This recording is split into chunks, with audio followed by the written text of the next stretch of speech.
नमस्कार, मैं हूं शशि शेखर और आप देख रहे हैं यूथ एजेंडा। हमारे नामी पत्रकारों को क्या हो गया, एक कुत्ता भी नहीं भौंका। इंदिरा गांधी ने ऐसा क्यों कहा? इमरजेंसी के दौरान अखबारों के पन्नों पर दुनिया के अन्य देशों का हाल मौजूद था, लेकिन इर्द गिर्द प्रदेश और अपने देश की खबरों के नाम पर सिर्फ इंदिरा, संजय और उनके प्रशंसकों के भाषण या फिर सरकारों का गुणगान था।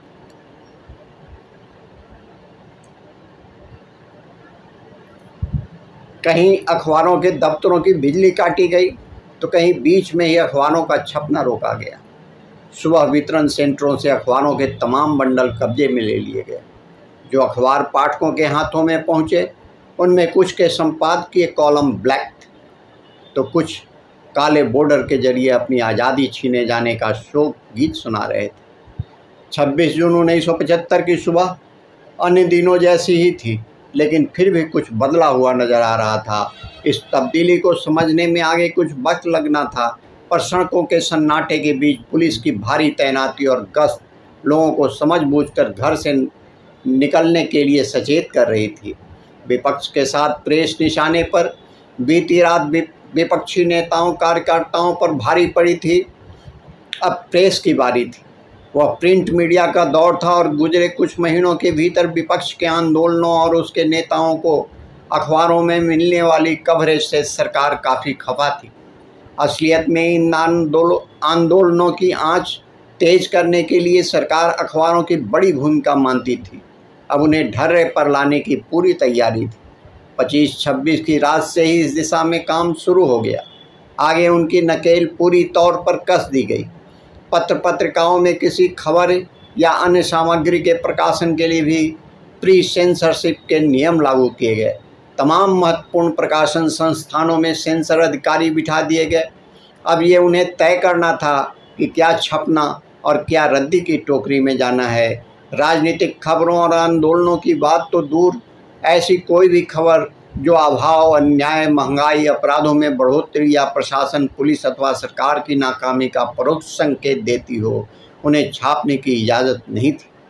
अखबारों के पन्नों पर दुनिया के अन्य देशों का हाल मौजूद था, लेकिन इर्द गिर्द प्रदेश और अपने देश की खबरों के नाम पर सिर्फ इंदिरा, संजय और उनके प्रशंसकों के भाषण या फिर सरकारों का गुणगान था। 4 न्यूज एजेंसियों को एक कर दिया गया।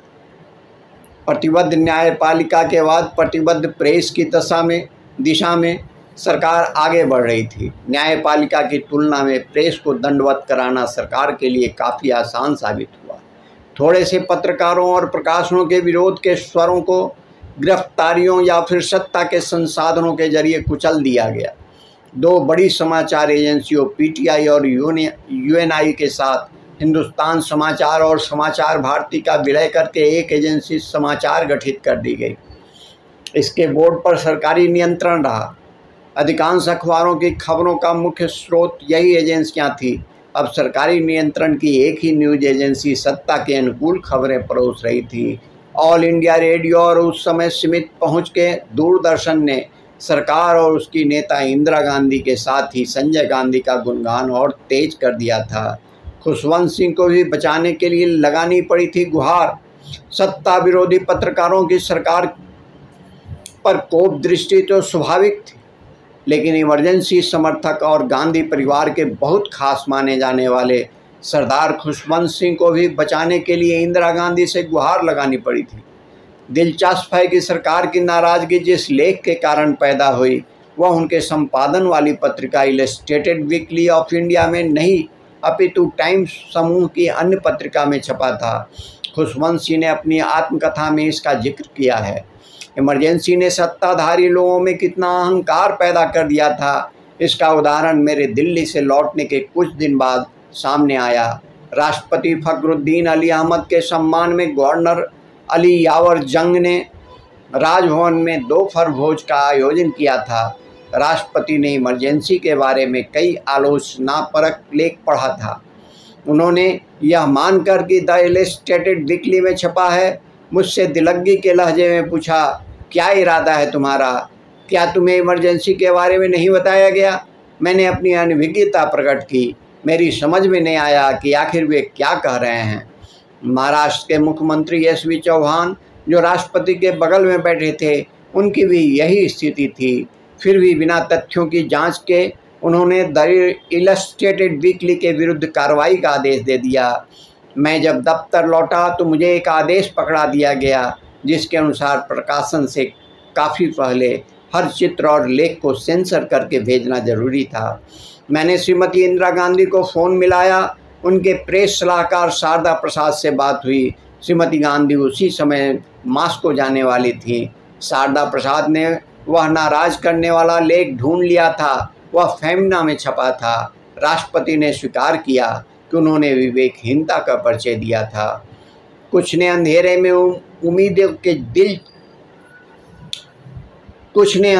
में उम्मीदों के दिए जलाए रखे। बेशक प्रेस के अधिकांश हिस्सों ने सरकारी दमन चक्र या फिर प्रलोभनों के आगे घुटने टेक दिए, लेकिन लड़ने वालों ने उस अंधेरे के बीच भी उम्मीदों के दिए जलाए रखे। इमरजेंसी के दौरान 253 पत्रकारों को गिरफ्तार किया गया। इनमें 110 को मीसा, 110 को DIR और 33 को अन्य संगीन दफाओं में जेल में रखा गया। 51 विदेशी पत्रकारों की मान्यता रद्द की गई।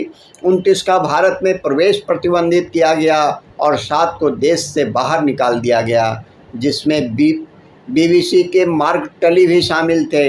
इंडियन एक्सप्रेस, स्टेट्समैन जैसे 2 मशहूर अखबारों ने भरसक अपनी लड़ाई जारी रखी।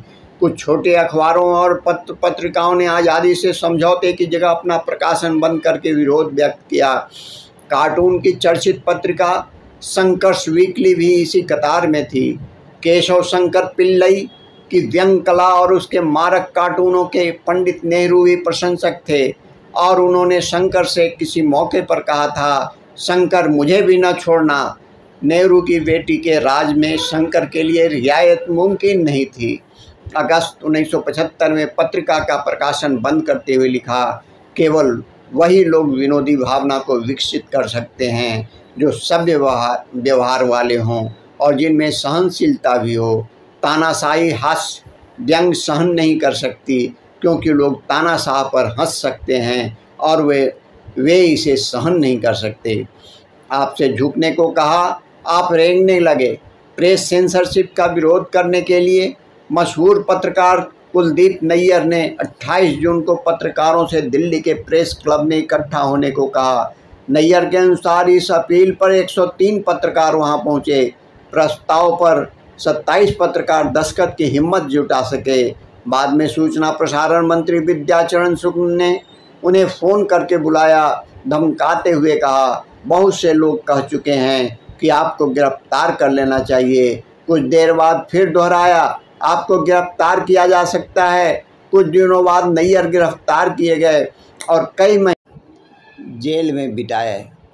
नैयर ने अपनी आत्मकथा में इस बात का अफसोस जताया है कि कुछ संपादक इमरजेंसी लागू करने के लिए इंदिरा गांधी को बधाई देने गए और तब इंदिरा ने कहा था, हमारे नामी पत्रकारों को क्या हो गया, एक भी कुत्ता नहीं भौंका। आगे जनता पार्टी की सरकार के सूचना प्रसारण मंत्री ऐसे ही पत्रकारों के विषय में कहने वाले थे, आपसे सरकार ने झुकने को कहा, आप रेंगने को तैयार हो गए।